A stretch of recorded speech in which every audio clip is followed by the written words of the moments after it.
Ассаламу алейкум туғандар, қандайсыздар? Назарыңыздарда қайрадан эле базары жоқ каналы. Бүгін 18 октябрь 2022 жыл мен Бишкек шаарынын чыгыш тарабы Новопокровкада жүрөм туғандар.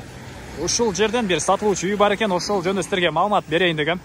Биринчи эле баруу жолун түшүндүрөйүн. Мен турган жер Новопокровканын центральный трассасы, Ленин көчөсү туғандар. Бир аз барсаңыздар Жибек жолу болуп кетет бул көчө. Жибек жолунун уламжысы окуп Ленин көчөсү жана Аузова көчөсүнүн кесилишинде турам. Жанымда ассорти дүкөнү деле бар экен. Ушуга деле ориент алсаңыздар болот.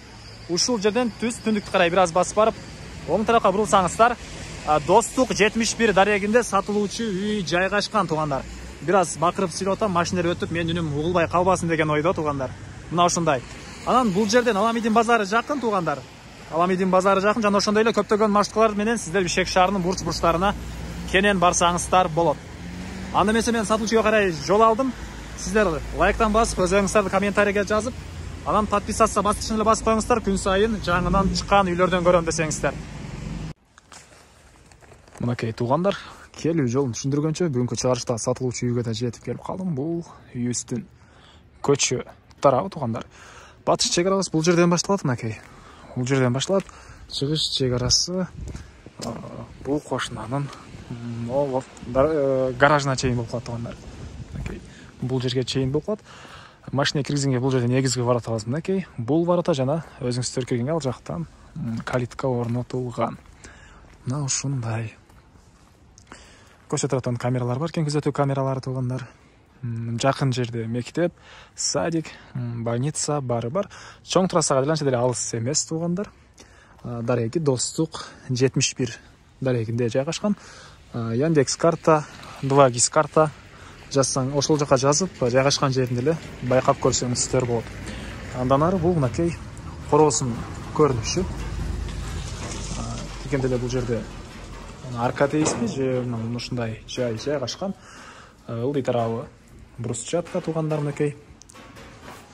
Кошуналар менен болгон чек ара пескоблок менен тосулган жана үйүбүздүн бөлмөлөрүнө кирип кеткен негизги эшик мынакей бул жерде орнотулган. Үйүбүз жөнүндө айтсак, тышкы дуалдары кирпич, ички бөлмөлөр аралык дуалдары бышпаган кирпич менен курулган. Үй жылуу болсун деп ошол бышпаган кирпичтерди аралаштырганбыз дейт үй ээси туугандар. Жалпысынан 300 квадрат метр үйүбүз. Биринчи этаж жана өйдө тарабы мансард. Бул жакта чоң балкон бар экен. Азыр видеонун жүрүшүндө көрө аласыздар. Анан материалдар деле туугандар баары сапаттуу. Фундаменттин акчасын фундаменттин эле материалына бир үйдүн акчасы кеткен деген оюн айтты үй ээси. Кыскасы мына ушундай туугандар. Азыр биринчи эле болуп сиздерге үйдүн ички тарабын көргөзөйүн. Андан соң короосун ачылып, бул жакта дагы бир аз огород, сарайлары бар. Аларда бир чекенен көргөзөм. Анан үйгө сиздер ал жактагы негизги эшик менен деле кирсеңиздер болот. Калсаңыздар бул жактан бул эшик менен деле кирсеңиздер болот. Отоплениянын топкасы бул жерде жайгашкан. Андан ары эми азыр үйүбүздүн ички тарабын көргөзөйүн. Андан соң ал жакта тоокана, сарай, бир аз огороддор бар. Аларды деле бир чекенен көргөзөм туугандар. Мынакей. Үйүбүздүн негизги кирүүчү эшиги бул жакта орнотулган. Көрүп тургансыздардай пластик эшик терезелер. Түз эле кирсек, бул жерде кире бериш, перехожка. Бул жерден биз калган бөлмөлөргө, анан экинчи этажга деле чыгып кетсек болот экен.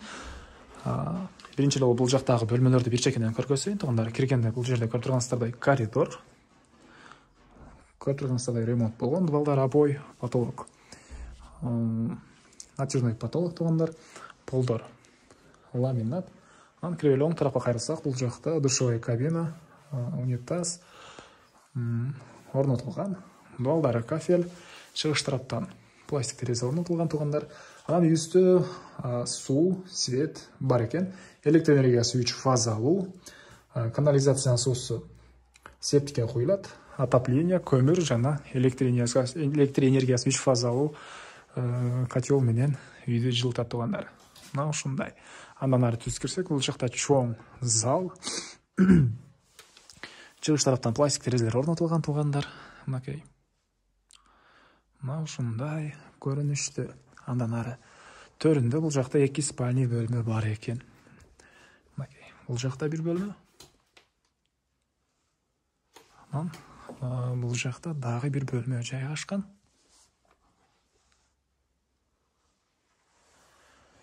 Андан ары.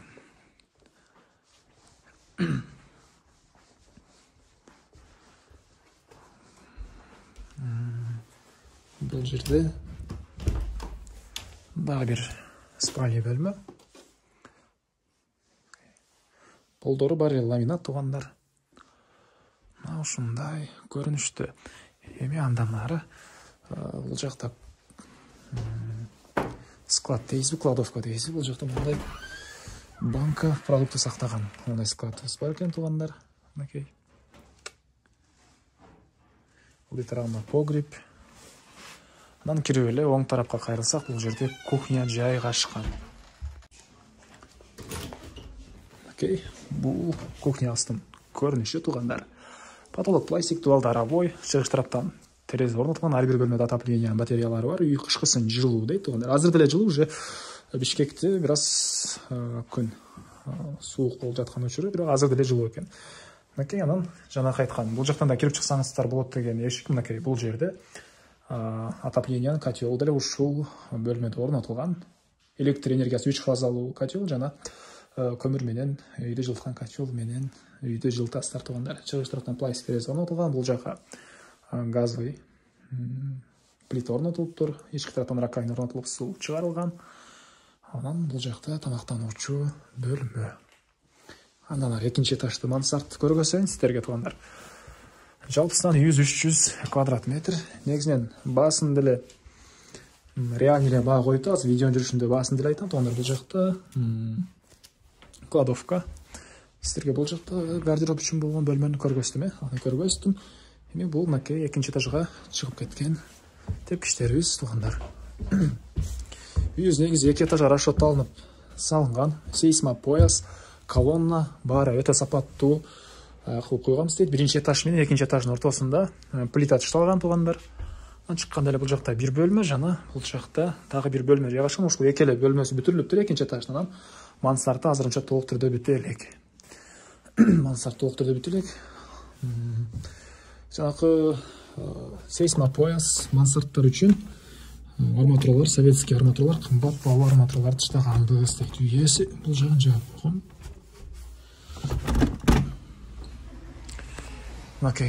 Бул жакта мондай чоң балкон. Негизи боюнча бильярдный стол коюп, үйөсү ушундай эс алуучу балкон кылайын деген ою болгон экен. Бул чоң балкон тугандар. Район кенен көрүнөт бул жактан.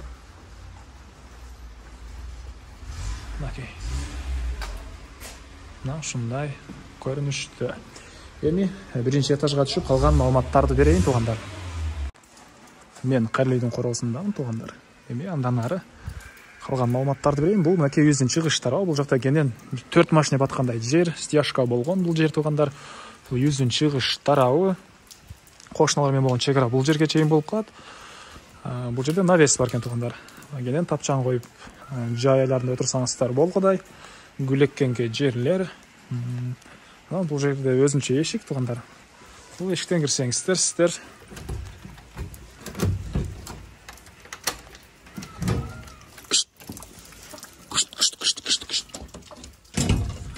мындай огород, сарай баары бар экен. Жердин аянты жалпысынан 7 соток. 7 соток кызыл китеп бар. Анан фактически тугандар 7 соттон деле көбүрөөк экен. Бул жакта үйдүн тышкарындагы ажаткана, навес, мал сарай, мондай алма бактары, ушундай бош жер деле бар тугандар. Ушундай. Айтылбаган эмне маалымат. Айтылбаган бир эле баасы калды окшойт. Бул үйүбүздүн баасы $82,000 сурап атыптыр үй ээлери. Анан дагы сүйлөшүү болот. Ээсинин номери экранда, ээси тел деп жазылып турат тугандар. Звонок кылып сүйлөшүп көрүңүздөр, сүйлөшүү болот.